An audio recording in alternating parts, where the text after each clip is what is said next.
गई है। नमस्कार दर्शकों, मैं हूं प्राची और आप देख रहे हैं MNS न्यूज। मैं आपके लिए लेकर आई हूं देश दुनिया और आपके आसपास की हर बड़ी खबर बिल्कुल सटीक और भरोसेमंद अंदाज में। तो आइए शुरुआत करते हैं इन प्रमुख खबरों के साथ। नागपुर में फर्जी इंस्टा आईडी से नाबालिग को फंसाया, पुलिस ने बंधक युवती को छुड़ाकर आरोपी को दबोचा। महाराष्ट्र के नागपुर से एक बेहद सनसनीखेज मामला सामने आया है, जहां फर्जी इंस्टाग्राम आईडी और ऑनलाइन गेम के जरिए 16 वर्षीय नाबालिग को प्रेम जाल में फंसाकर उसका कथित यौन शोषण किया गया। पुलिस के अनुसार आरोपी ने युवती की निजी तस्वीरें हासिल कर उसे ब्लैकमेल किया और उसे किराए के कमरे में बंधक बनाकर रखा। परिजनों की शिकायत के बाद पुलिस ने तकनीकी सर्विलांस के जरिए युवती की लोकेशन ट्रेस की और दरवाजा तोड़कर उसे सुरक्षित बाहर निकाला। कमरे के अंदर युवती के हाथ पैर बंधे हुए थे और उसके शरीर पर चोट के निशान मिले। मौके से आरोपी निर्भय माधव पाखरे को गिरफ्तार कर लिया गया। उसके खिलाफ भारतीय न्याय संहिता और पॉस्को एक्ट की गंभीर धाराओं के तहत मामला दर्ज कर लिया गया। फिलहाल पुलिस पूरे मामले की गहन जांच कर रही है। करोड़ों की धोखाधड़ी की आरोपी विशाखा राठौड़ यूएई से भारत प्रत्यर्पित, सीबीआई को बड़ी सफलता। करोड़ों रुपए की आर्थिक धोखाधड़ी के मामले में फरार चल रही आरोपी विशाखा राठौड़ को संयुक्त अरब अमीरात यानी यूएई से भारत प्रत्यर्पित कर लिया गया है। केंद्रीय अन्वेषण ब्यूरो यानी सीबीआई ने विदेश मंत्रालय और गृह मंत्रालय के समन्वय से इस कार्यवाही को अंजाम दिया। जांच एजेंसी के अनुसार विशाखा राठौड़ ने अपने सहयोगी के साथ मिलकर निवेशकों को हर महीने निश्चित और गारंटीड रिटर्न का झूठा लालच देकर करोड़ों रुपए की रकम जुटाई और बाद में उसे विभिन्न बैंक तथा डीमैट खातों में इधर उधर ट्रांसफर कर गबन किया। आरोपी की गिरफ्तारी के लिए इंटरपोल का रेड नोटिस भी जारी कर लिया गया था, जिसके बाद यूएई अधिकारियों के सहयोग से उसे हिरासत में लेकर भारत लाया गया। फिलहाल सीबीआई आरोपी से पूछताछ कर पूरे आर्थिक घोटाले, अन्य आरोपियों की भूमिका और निवेशकों के पैसे के नेटवर्क की गहन जांच में जुटी हुई है। नागपुर मर्डर मिस्ट्री का 36 घंटे में खुलासा, शादी के विवाद में बॉयफ्रेंड गिरफ्तार। महाराष्ट्र के नागपुर में कन्हान नदी से मिली महिला के शव की गुत्थी पुलिस ने महज 36 घंटे में सुलझाने का दावा किया है। जांच में सामने आया है कि यह आत्महत्या नहीं बल्कि हत्या का मामला था। पुलिस के अनुसार प्रतापनगर निवासी अश्विनी उर्फ आशी डे अपने बॉयफ्रेंड आशीष किशोर मानपिया के साथ कन्हान नदी के पुराने पुल पर गई थी, जहां शादी को लेकर दोनों के बीच विवाद हुआ। आरोप है कि गुस्से में आकर आरोपी ने अश्विनी को पुल से नीचे धक्का दे दिया, जिससे उसकी मौत हो गई। पुलिस ने CCTV footage, call details record और अन्य तकनीकी साक्ष्यों के आधार पर आरोपी को गिरफ्तार कर लिया है। जांच में यह भी सामने आया है कि आरोपी के खिलाफ पहले से ही कई आपराधिक मामले दर्ज हैं। फिलहाल पुलिस उससे पूछताछ कर रही है और मामले की सभी पहलुओं की गहन जांच जारी है। विरार में पारिवारिक विवाद बना जानलेवा, ससुर के धक्के से बहू की मौत। महाराष्ट्र के विरार पश्चिम के नारंगी गांव में पारिवारिक विवाद ने दर्दनाक मोड़ ले लिया, जहां 8 महीने की बेटी को मायके ले जाने को लेकर हुए झगड़े में 28 वर्षीय प्राची पाटिल की मौत हो गई। पुलिस के अनुसार बच्ची को साथ ले जाने को लेकर प्राची और उसके ससुर गणपत पाटिल के बीच विवाद हुआ। आरोप है कि इस दौरान ससुर ने प्राची को जोरदार धक्का दिया, जिससे वह फर्श पर गिर गई और उनके सिर में गंभीर चोट आई। परिजन उन्हें तुरंत अस्पताल ले गए, लेकिन इलाज के दौरान उनकी मौत हो गई। मृतका के भाई की शिकायत पर पुलिस ने आरोपी ससुर के खिलाफ भारतीय न्याय संहिता की संबंधित धाराओं के तहत मामला दर्ज कर उसे गिरफ्तार कर लिया। फिलहाल पुलिस पूरे मामले की जांच कर रही है। मुंबई नासिक हाईवे के गड्ढे ने ली TDRF जवान की जान, कोहिनूर हादसे का हीरो अब नहीं रहा। महाराष्ट्र के मुंबई नासिक हाईवे पर सड़क के गहरे गड्ढे ने ठाणे डिजास्टर रिस्पांस फोर्स यानी TDRF के 31 वर्षीय जवान विकास लहू गोरे की जान ले ली। जानकारी के अनुसार शाहपुर तालुका में भारंगी नदी के पुल के पास ड्यूटी पर जाते समय उनकी बाइक एक बड़े गड्ढे में फंस गई, जिससे वह संतुलन खोकर सड़क पर गिर पड़े, डिवाइडर से टकरा गए।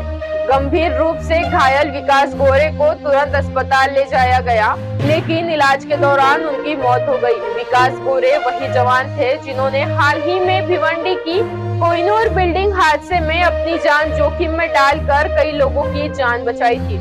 इस हादसे के बाद एक बार फिर मुंबई नासिक हाईवे की बदहाल सड़कें और गड्ढों का मुद्दा चर्चा में है, जबकि स्थानीय लोगों ने सड़क की खराब स्थिति को लेकर प्रशासन से तत्काल कार्रवाई की मांग की है। पुणे में एक ही परिवार के 3 लोग की आत्महत्या, सुसाइड नोट में आर्थिक तंगी का जिक्र।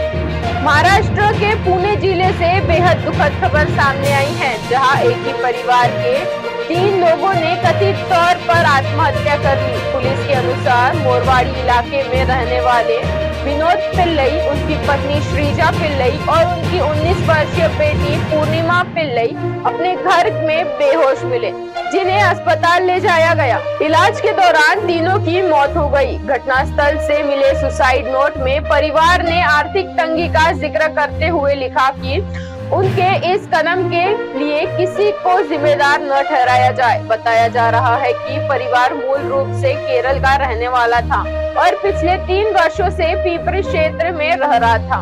फिलहाल पुलिस मामले की जांच कर रही है और आत्महत्या के पीछे की सभी परिस्थितियों की पड़ताल की जा रही है। ठाणे भिवंडी रोड के गड्ढे ने ली महिला की जान, पति के सामने हुआ दर्दनाक हादसा। महाराष्ट्र के ठाणे भिवंडी रोड पर सड़क के गहरे गड्ढे ने एक और जान ले ली। जानकारी के अनुसार 46 वर्षीय सुनीता पाल अपने पति अक्षय लाल पाल के साथ फ्लैट देखने के लिए भिवंडी जा रही थी। राहनल गांव के पास उनकी स्कूटी सड़क के गड्ढे में फंस गई, जिससे दोनों का संतुलन बिगड़ गया और वे सड़क पर गिर पड़े। इस दौरान पीछे से आ रहे एक ट्रक ने सुनीता पाल को कुचल दिया, जिससे उनकी मौके पर ही मौत हो गई, जबकि उनके पति घायल हो गए और उनका इलाज जारी है। घटना के बाद पुलिस ने शव को पोस्टमार्टम के लिए भेजकर जांच शुरू कर दी है। इस हादसे के बाद स्थानीय लोगों ने सड़क के खतरनाक गड्ढों को तत्काल भरने की और पीड़ित परिवार को मुआवजा देने की मांग की है। वहीं लगातार हो रही बारिश के बीच खराब सड़कों को लेकर प्रशासन की कार्यशैली पर भी सवाल उठने लगे हैं। मुजफ्फरनगर के मुस्लिम समाज की पहल, कावड़ यात्रा के लिए जारी की 11 सूत्रीय गाइडलाइन। उत्तर प्रदेश के मुजफ्फरनगर में कावड़ यात्रा के दौरान सामाजिक सौहार्द और भाईचारे की एक सकारात्मक मिसाल देखने को मिली है। मुस्लिम समाज के धर्मगुरुओं और सामाजिक संगठनों ने बैठकर कावड़ यात्रा के शांतिपूर्ण संचालन के लिए 11 सूत्रीय जनहित गाइडलाइन जारी की है। इस अपील में लोगों से कावड़ यात्रियों का सम्मान करने, प्रशासन का सहयोग करने, यात्रा मार्गों को बाधित न करने, वैकल्पिक रास्तों का उपयोग करने, अफवाहों और भड़काऊ सोशल मीडिया पोस्ट से दूर रहने तथा किसी भी अप्रिय घटना की जानकारी तुरंत पुलिस को देने की अपील की गई है। मुस्लिम समाज ने कहा है कि कावड़ यात्रा करोड़ों लोगों की आस्था का पर्व है और सभी नागरिकों की जिम्मेदारी है कि शांति, कानून व्यवस्था और आपसी भाईचारे का माहौल बनाए रखे।